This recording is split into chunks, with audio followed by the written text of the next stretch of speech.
Assalamualaikum warahmatullahi wabarakatuh. Perkenalkan, saya Aditya Wahyu Febri Kurniawan, mahasiswa Prodi Pendidikan Pancasila dan Kewarganegaraan Universitas Ahmad Dahlan. Pada kesempatan kali ini, saya akan membahas sedikit tentang organisasi internasional. Yang pertama, apa sih itu organisasi internasional? Organisasi internasional adalah suatu organisasi yang dibentuk dan dianggotai lebih dari satu negara, yang dibuat secara sukarela dengan atas dasar kesamaan, dengan yang bertujuan untuk menciptakan perdamaian dunia dalam suatu tatanan hubungan internasional. Oke, apakah Indonesia juga masuk dalam anggota suatu organisasi internasional? Ya. Dan kenapa Indonesia menjadi anggota suatu organisasi internasional? Alasannya menurut saya itu karena sesuai dengan dengan prinsip politik luar negeri Indonesia, yaitu yang bebas aktif, di mana bebas dalam artian ini Indonesia bebas menentukan sikap terhadap masalah-masalah internasional dan Indonesia terlepas dari pengaruh pihak manapun. Dan aktif ini berarti Indonesia aktif dalam menjalankan perdamaian dunia, menjaga keseimbangan global, ikut menengahi masalah-masalah konflik yang ada. Kemudian berikutnya, apa saja sih contoh negara organisasi internasional yang dianggotai, yang Indonesia termasuk dalam anggotanya? Ada 7 yang akan saya bacakan, yang antara lain, yang pertama itu PBB, itu Perserikatan Bangsa-Bangsa.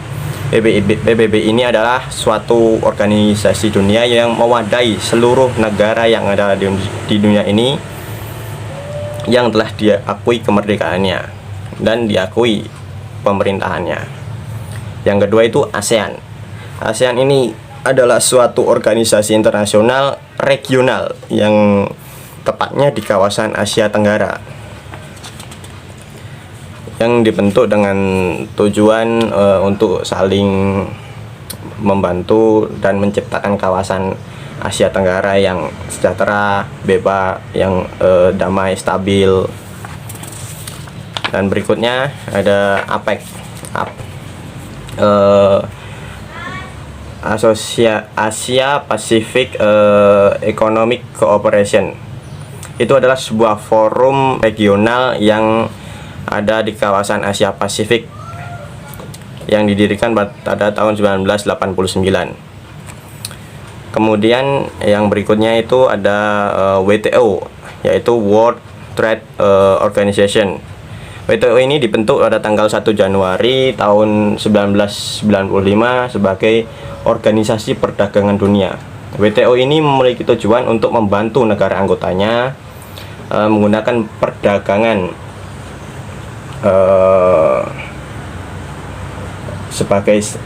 sebagai sarana untuk meningkatkan taraf kehidupan masyarakat suatu negara. Kemudian yang berikutnya ada FAO. FAO ini adalah Food and Agriculture Organization, yang didirikan pada tanggal 16 Oktober tahun 1945. Tujuannya itu untuk berkomunikasi dengan orang-orang di seluruh dunia dalam upaya pertumbuhan kebutuhan pangan. Yang berikutnya ada ILO, yaitu International Labour Organization. Organisasi ini didirikan dengan tujuan membawa keadilan sosial untuk seluruh buruh yang ada di dunia. Yang ketujuh yaitu ada ITC atau International Trade Center. Ini adalah organisasi internasional yang bertujuan mengakomodasi permintaan negara-negara berkembang dalam membentuk dan mengembangkan program ekspor. Oke, berikutnya apa saja sih peran Indonesia dalam organisasi-organisasi internasional tadi? Yang pertama PBB. Dalam PBB Indonesia itu berperan dalam ikut menjaga perdamaian dunia, memberikan bantuan kemanusiaan ke berbagai negara, dan membantu menyelesaikan konflik-konflik yang ada di berbagai negara. Kemudian di ASEAN itu Indonesia termasuk salah satu pelopor pendirinya ASEAN. Jadi Indonesia memiliki peran penting di ASEAN ya. Yang pertama itu sebagai penggagas konferensi tingkat tinggi atau KTT pertama di ASEAN. Indonesia juga banyak berperan aktif dalam menjalin kerjasama bilateral dengan negara-negara anggota ASEAN melalui asas politik bebas aktifnya. Kemudian APEC. Peran Indonesia dalam APEC ini diketahui itu untuk mempromosikan pembangunan ekonomi daerah. Ia melakukan kerjasama perdagangan dan investasi serta melalui keanggotaan sistem perdagangan multilateral. Kemudian peran Indonesia dalam WTO itu adalah untuk merundingkan agenda pembangunan Doha, partisipasi dan posisi Indonesia ini difokuskan pada kepentingan nasional untuk mendorong pertumbuhan ekonomi dan pengatasan kemiskinan.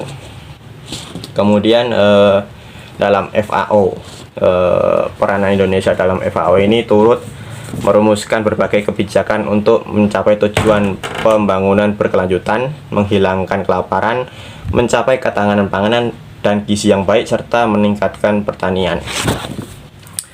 Kemudian dalam ILO, peranan Indonesia itu menjadi sebagai koordinator negara-negara ASEAN di ILO untuk mendorong program-program ILO yang sejalan dengan kepentingan nasional Indonesia maupun negara-negara yang ada di kawasan Asia Tenggara atau ASEAN.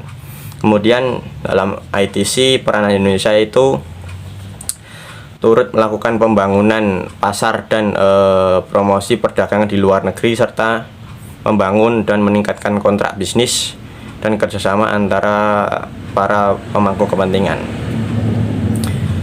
Dan apa sih yang membuat Indonesia mau menjadi anggota dari suatu organisasi internasional? Tentunya ada keuntungan menjadi anggota organisasi internasional.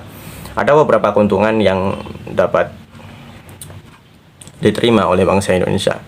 Yang pertama itu dapat meningkatkan peran dan kerjasama Indonesia di mata internasional. Jadi di mata internasional, bangsa Indonesia itu nanti akan semakin terlihat peran dan kerjanya di mata internasional itu semakin terlihat dan semakin banyak yang memperhatikan negara Indonesia ini. Kemudian yang kedua, menjalin dan mengelola hubungan baik dengan antara pemerintah Indonesia dengan pemerintah negara lain.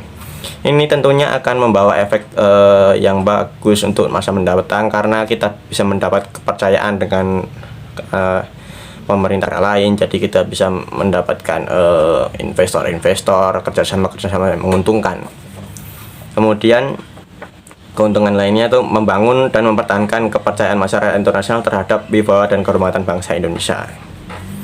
Ini juga penting di kancah internasional karena wibawa dan kehormatan bangsa Indonesia adalah suatu yang harus kita lindungi bersama sebagai warga Indonesia. Maka dari itu keikutsertaan dalam suatu anggota organisasi internasional ini sangat penting untuk kehormatan negara Indonesia. Kemudian dapat menjaga kedaulatan NKRI dan memperjuangkan kepentingan strategis yang melekat terhadapnya. Secara tidak langsung,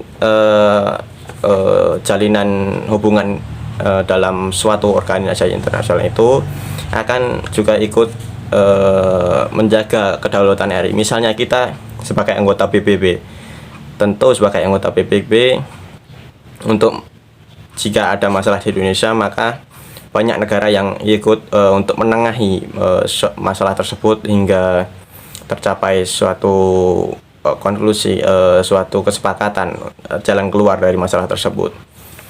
Dan dapat memperjuangkan kepentingan strategis itu seperti Indonesia yang mengirimkan perwakilan ke negara yang sedang berkonflik untuk menengahi negara-negara yang sedang berkonflik, untuk menjadi penengah negara-negara berkonflik tersebut. Ya, sekian yang dapat saya sampaikan. Bila ada salah kata, dan pemilihan kata yang tidak sesuai, mohon maaf. Terima kasih. Wassalamualaikum warahmatullahi wabarakatuh.